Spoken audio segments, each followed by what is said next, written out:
Hello everyone, मैं अभिषेक कुमार और आज की वीडियो लेक्चर में हम बात करने जा रहे हैं ग्रेविटेशनल पोटेंशियल और ग्रेविटेशनल फील्ड के बीच के रिलेशन की। इंपॉर्टेंट सेगमेंट है ये, ध्यान से पढ़िए, इजी है, आसान है, समझ में आएगा। मान लें, शुरू करते हैं, अपन सीधा काम शुरू करते हैं। आइए, ये एक्स एक्सिस, वाई एक्सिस और इजेड।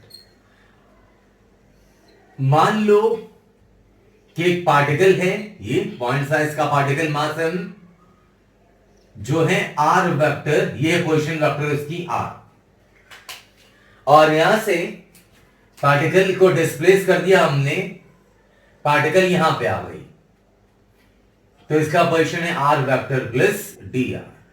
मतलब ये रही पार्टिकल की डिस्प्लेसमेंट डी आर। कितने आराम से लिख दिया हमने, है ना, कोई परेशानी नहीं हुई।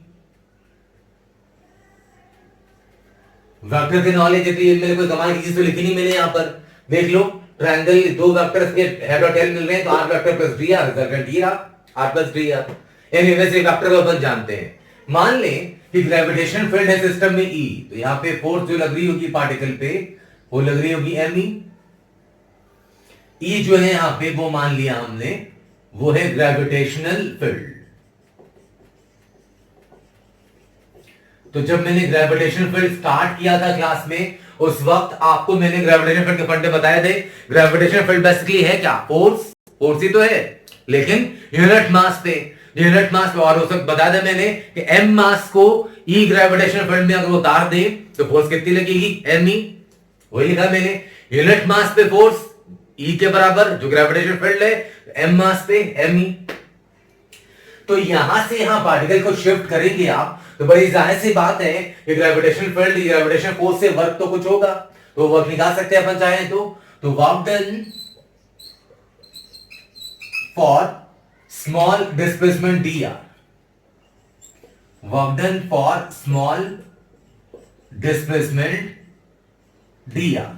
तो थोड़ी सी डिस्प्लेसमेंट है, इसलिए वर्क डन निकालना चाहे तो निकाल सकते हैं अपन, F dot D R. Force कितनी? वही एम ई, ये याद होना चाहिए अपने को। एम मास को ई ग्रेविटेशन फील्ड में लेके जाओगे तो फोर्स कितनी लगेगी? M E dot D R. ये तो small work done.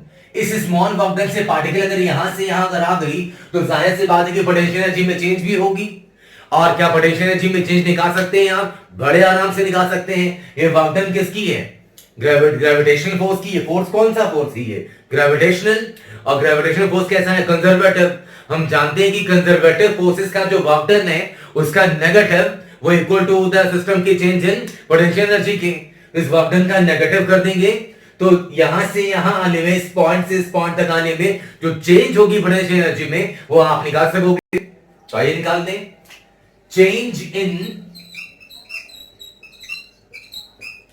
Potential energy, short form लिख देता हूं, P dot T, for displacement D R.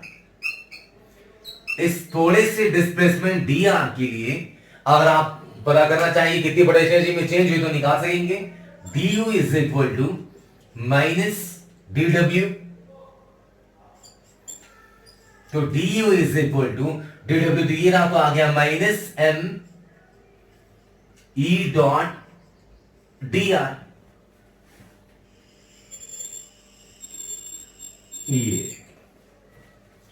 ये पोटेंशियल एनर्जी में चेंज निकाली हमने शॉर्ट डिस्प्लेसमेंट डी आर के लिए।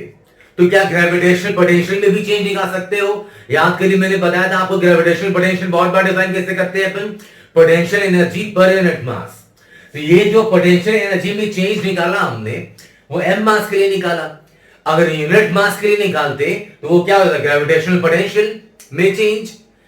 हम ग्रेविटेशनल पोटेंशियल में अगर मास मल्टीप्लाई, ये मैंने डिटेल में पहले पढ़ा दिया है, मैं थोड़ा सा इंट्रोडक्शन दे रहा हूं बस। अगर ग्रेविटेशनल पोटेंशियल में मास मल्टीप्लाई करते हैं तो क्या मिल जाता है? Change in potential energy. अगर किसी पॉइंट पे ग्रेविटेशनल पोटेंशियल मालूम है और वहां पे अगर एम मास की पार्टिकल रख दें, तो मास इनटू ग्रेविटेशनल पोटेंशियल क्या मिलता है? Potential energy. मतलब कि अगर इससे चाहूं तो लिख दूं मैं डी को m into d v minus M E dot D r. ध्यान देना, जरा संभालना। डी को लिख दिया माइनस, डी को लिख दिया एम इंटू डी वी। अगर पोटेंशियल, ग्रेविटेशन पोटेंशियल में चेंज डीवी है, तो पोटेंशियल में अगर मास मल्टीप्लाई करते हैं तो पोटेंशियल एनर्जी मिल जाती है। तो पोटेंशियल डिफरेंस में अगर मल्टीप्लाई करोगे मास, तो चेंज इन पोटेंशियल एनर्जी मिल जाएगी। वही चीज है, एम यहां से कैंसिल, ये। और अगर दोनों तरफ इंटीग्रेट कर दें, dv minus E dot D R, तो डीवी मतलब इनिशियल पोटेंशियल से फाइनल, जहां से जहां लेके गए, तो आ गया final minus initial is equal to minus E dot D R. ये है potential difference, gravitational potential difference कह सकते हैं इसे आप। Delta v is equal to minus E dot D R. ये इसका सीधा इस्तेमाल मिलता है बहुत बार क्वेश्चन में, डायरेक्ट क्वेश्चन मिल जाएगा कि ग्रेविटेशन फील्ड इतनी रही और पार्टिकल यहां से यहां गया, तो बताओ पोटेंशियल डिफरेंस कितनी हुई। बड़े आराम से निकाल सकते हैं अपन। कौन सा पोटेंशियल डिफरेंस? ये ग्रेविटेशनल पोटेंशियल डिफरेंस है। तो मैं फिर से कह रहा हूं, पोटेंशियल में मास मल्टीप्लाई करते हैं तो पोटेंशियल डिफरेंस मिलता है, पोटेंशियल एनर्जी मिलती है। तो मास में मल्टीप्लाई किया potential difference, change in potential energy मिल गई। अब यहां से देखें जरा, एक तो फॉर्मेट ये है, फिर से देखिए अगेन, यही वाला उठाओ। डीवी क्या मिला? Minus E dot D R.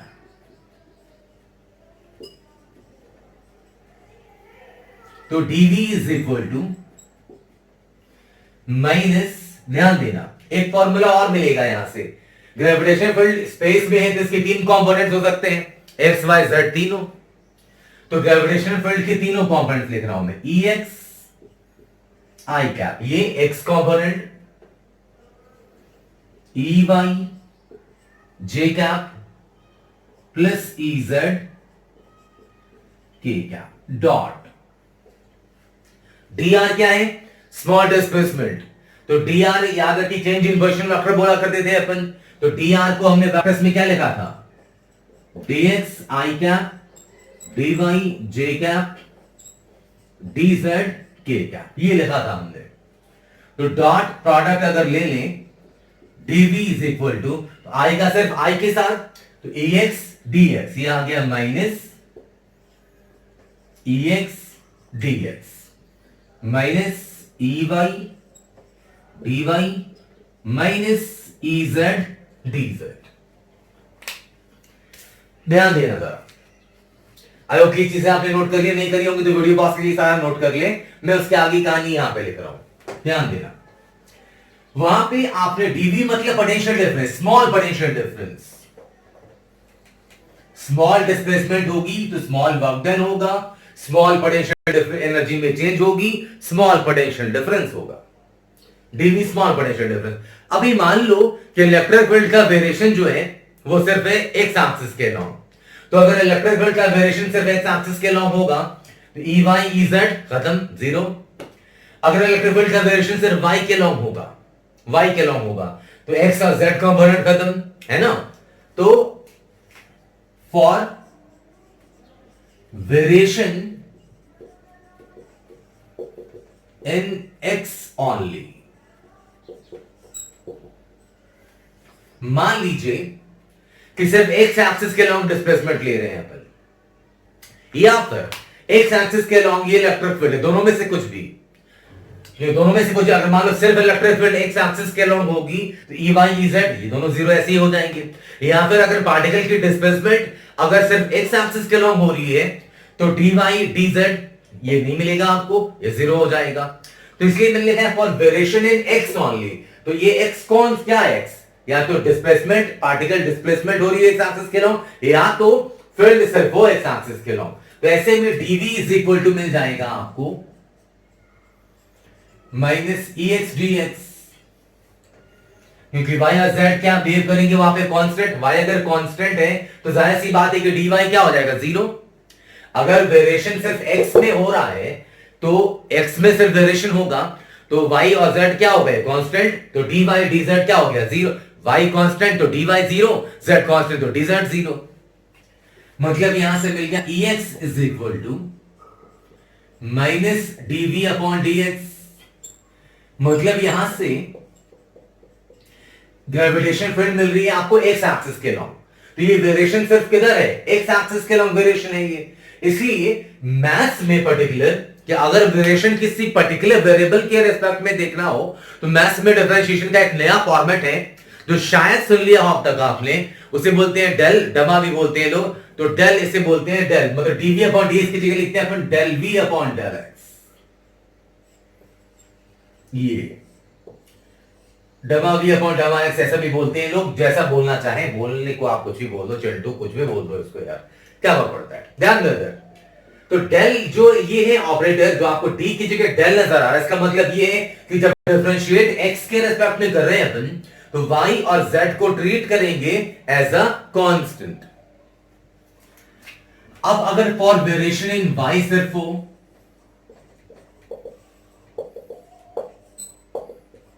For variation in y only,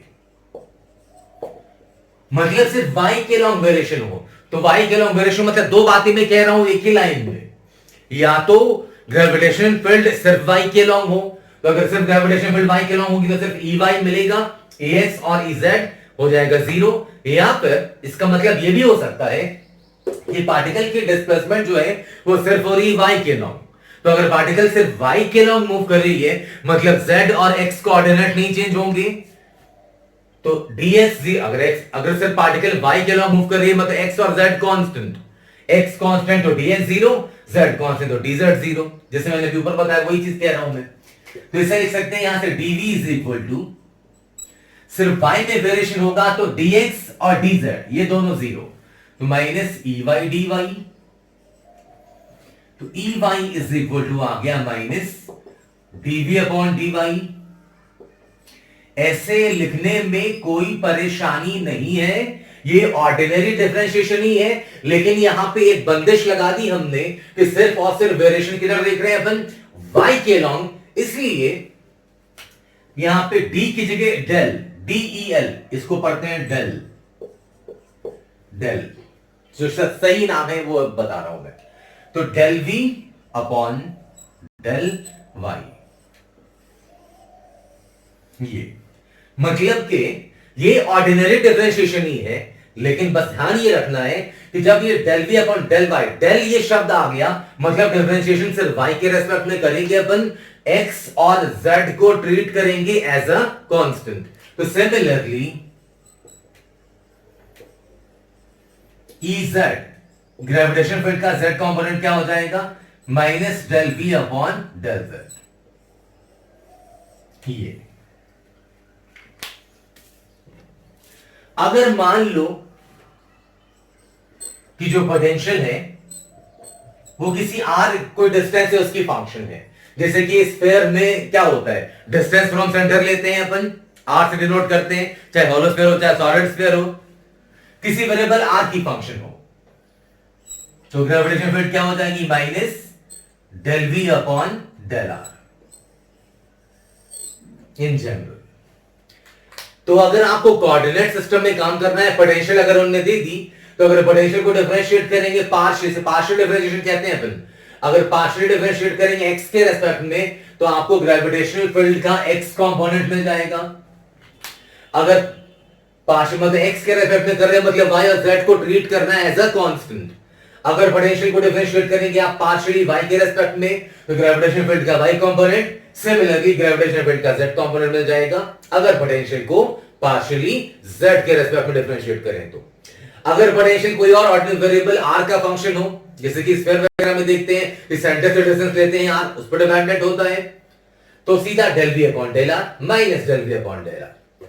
तो ये है रिलेशन ग्रेविटेशनल फील्ड और पोटेंशियल के बीच में, ये कोऑर्डिनेट सिस्टम्स में, और ये जनरल जो बोला मैंने।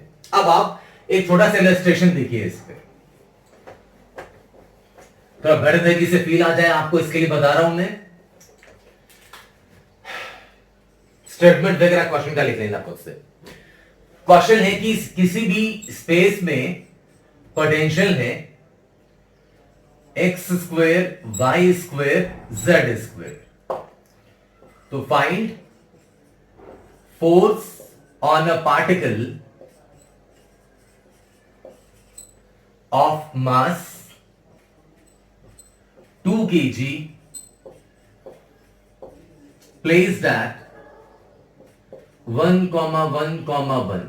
ये देखो आप, किसी स्पेस में जो पोटेंशियल है वो ऐसे वेरी कर रही है, x square y square z square. कह रहे उसी स्पेस में एक पार्टिकल है जिसकी कोऑर्डिनेट्स ये जहां पे रखा है, और पार्टिकल की मास है 2 kg, उस पे फोर्स कितनी लगेगी वो बताओ। पार्टिकल की मास तो मालूम है, अगर ग्रेविटेशन फील्ड मालूम चल जाए तो mass into gravitation field is equal to gravitation force, आराम से काम हो जाएगा। तो निकाल दो। आओ, आपको चाहिए ग्रेविटेशनल फील्ड। ग्रेविटेशनल फील्ड के 3 कंपोनेंट्स होंगे, एक्स वाई जेड तीनों दिख रहे हैं यहां पे, X I cap, E Y J cap, E Z K cap. E X I cap मतलब minus del we upon del X, अभी पढ़ा हमने। एक्स कंपोनेंट मतलब कि पार्शियल डिफरेंशिएट करेंगे एक्स के रेस्पेक्ट में। ई वाई जे कैप मतलब minus del we upon del Y J cap, ये minus del we upon del Z K cap. अब ध्यान से देखो, कोई कमाल की चीज नहीं है, मैं डायरेक्ट लिखूंगा यहां पे del we upon del x, मतलब कि v को डिफरेंशिएट करेंगे treating y and z as a constant. तो x के रेस्पेक्ट में करेंगे तो एक्स स्क्वायर का क्या हो जाएगा differentiation, 2x, y z constant, y square z square, ये है कांस्टेंट। इसके साथ कुछ नहीं करा मैंने, देख लो। अब v को डिफरेंशिएट करेंगे पार्शियली y के रेस्पेक्ट में, तो y स्क्वायर का 2y, x और z अलग रहेगा कांस्टेंट, तो y स्क्वायर का 2y, x स्क्वायर और z स्क्वायर ये अलग है, j क्या माइनस वैसे ही z के रेस्पेक्ट में करेंगे तो ये z स्क्वायर का तो आ गया 2z, और जब z के रेस्पेक्ट में डिफरेंशिएट कर रहे हैं अपन तो x और y को ट्रीट करना है एज अ कांस्टेंट, मतलब x स्क्वायर y स्क्वायर ये है कांस्टेंट k क्या। ये आ गई आपकी ग्रेविटेशनल फील्ड। ये एक्स वाई जेड कोऑर्डिनेट्स की फंक्शन है। किस पॉइंट पे आप पूछ रहे पार्टिकल है कहां पे, 1,1,1 पे है, तो उस पॉइंट पे निकाल दो एट 1,1,1। तो यहां पे ग्रेविटेशनल फील्ड आ गई, रख दीजिए 20। एक्स वाई जेड जहां जहां भी नजर आ रहा है वहां 1 1 1 रख दो, एक्स 1 रख दे, 1 1 स्क्वायर 1 मतलब आ गया -2i क्या, 1 1 1 ये भी 1 ही तो आ गया -2 j कैप, 1 1 1 ये आ गया -2 k कैप। मतलब जिस पॉइंट पे पार्टिकल रखी है उस पॉइंट पे ग्रेविटेशन फील्ड इतनी रही, तो फोर्स निकाल दीजिए पार्टिकल पे, force on the particle, force on the particle. Particle पे फोर्स चाहिए तो निकाल दो भाई। फोर्स क्या होता है, मास इनटू ग्रेविटेशनल फील्ड। मास है 2 kg और ग्रेविटेशनल फील्ड ये रही आपकी -2i cap, -2j cap, -2 k cap. मतलब ये फाइनली वैल्यू आ गया 2 to the 4, मतलब ये आ गया -4i cap, -4j cap, -4 k cap. ये रही पार्टिकल पे फोर्स।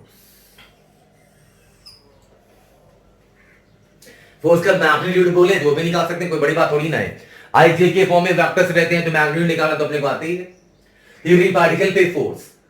तो पोटेंशियल अगर as a function of x y z coordinates बोले तो आप ग्रेविटेशनल फील्ड बड़े आराम से ऐसे निकाल सकते हैं जो पढ़ा हमने अभी यहाँ पे, और ग्रेविटेशनल फील्ड आ गई तो किसी भी पॉइंट पे आप फोर्स भी निकाल सकते हो, जैसे निकाल लिया हमने। तो ये एक इलस्ट्रेशन आप चाहे तो वीडियो पॉज करके इसे नोट कर लें। मैं एक इलस्ट्रेशन कुछ और इसके फायदे बताता हूं आपको, इसके एडवांटेजेस देखो आप कि कुछ काम आसान कैसे हो सकता है अपना, ध्यान देना।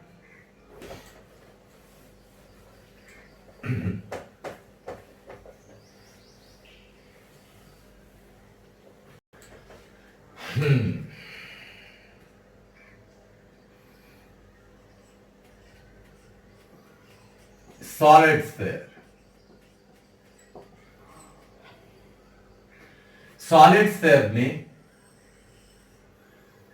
पॉइंट, सॉलिड स्फीयर में पॉइंट अगर मान लो सेंटर से आर डिस्टेंस पे हो, तो ग्रेविटेशनल पोटेंशियल कितनी होती थी?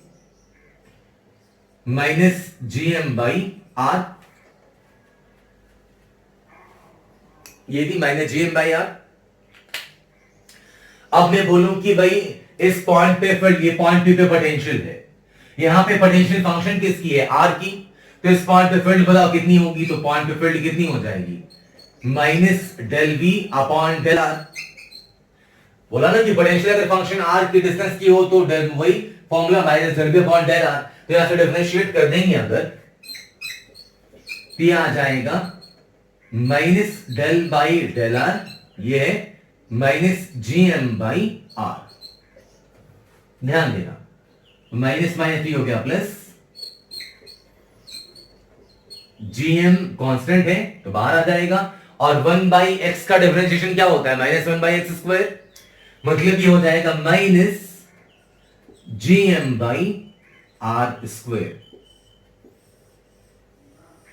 माइनस साइन तो आपको ये बताने के लिए कि आर वेक्टर अगर इधर है तो ग्रेविटेशनल फील्ड इस तरफ होगी, अट्रैक्टिव होती है ना, रेडियली इनवर्ड, उसके लिए माइनस साइन है। मतलब पोटेंशियल फील्ड लेके आ गए हॉलो स्फीयर। कुछ इलस्ट्रेशंस दिखा रहा हूं मैं आपको कि कभी अगर मान लो कि अगर आप इलेक्ट्रिक फील्ड भूल जाए, ग्रेविटेशन फील्ड भूल जाए, तो पोटेंशियल से निकाल सकते हैं। हॉलो स्फीयर के मान लो मास m है, रेडियस a है, तो अंदर में v इनसाइड क्या होता था? -gm/a। अंदर के किसी भी पॉइंट पे ये होती थी वैल्यू -gm/a। अब मैं बोलूं कि भैया इस वाले पॉइंट पे पोटेंशियल कितनी हो, फील्ड कितनी होगी?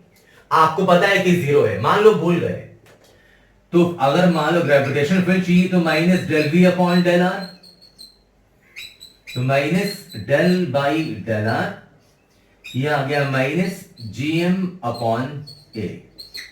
ध्यान से देखना, छोटी सी चीजें संभालना। ये तो चल माइनस माइनस का चक्कर छोड़ो, वो तो चलो प्लस हो गया। हमें आर के रेस्पेक्ट में डिफरेंशिएट करना है। ये पूरा का पूरा फंक्शन क्या है? कांस्टेंट है। Capital G constant, mass constant, radius constant. तो कांस्टेंट का डिफरेंशिएशन क्या होगा? कांस्टेंट का डिफरेंशिएशन क्या होता है? 0। मतलब ये वैल्यू आ गई 0। तो जितना काम हॉलो स्फीयर में कितनी कितनी मेहनत करी थी हमने, रिंग विंग लेके रेक्टेंगल मटेरियल घुमा घुमा के कितना कुछ करा था हमने, और अगर पोटेंशियल याद है तो एक स्टेप में निकाल लिया हमने। तो अगर हॉलो स्फीयर, सॉलिड स्फीयर, इन दोनों में अगर पोटेंशियल भी याद है आपको, तो वहां से आप डिफरेंशिएट करके डायरेक्ट आप ग्रेविटेशनल फील्ड निकाल सकते हैं। और भी है, मान लो बाहर वाले पॉइंट पे, बाहर में तो जैसे सॉलिड स्फीयर का होता है वैसे हॉलो स्फीयर का होता है। सॉलिड स्फीयर के अंदर में जो पोटेंशियल है उससे अगर आप डिफरेंशिएट कर देंगे तो अंदर वाली फील्ड मिल जाएगी। आप चेक कर सकते हैं खुद से। ये आपने अभी हाल ही हाल पढ़ा हमने कि सॉलिड स्फीयर के इंटरनल पॉइंट पे कितनी होती है ग्रेविटेशनल पोटेंशियल। उस ग्रेविटेशनल पोटेंशियल को अगर आप डिफरेंशिएट कर देंगे तो इंटरनल पॉइंट पे आपको फील्ड मिल जाएगी। वो भी पढ़ रखा है हमने। तो वो हमने डिटेल में, हमने चाहते तो शॉर्टकट से पढ़ा सकता था ये सब चीजें आपको, लेकिन ये ट्रिक्स ठीक है, सही बात है, जरूरत पड़ती है ये भी याद रखेंगे अपन।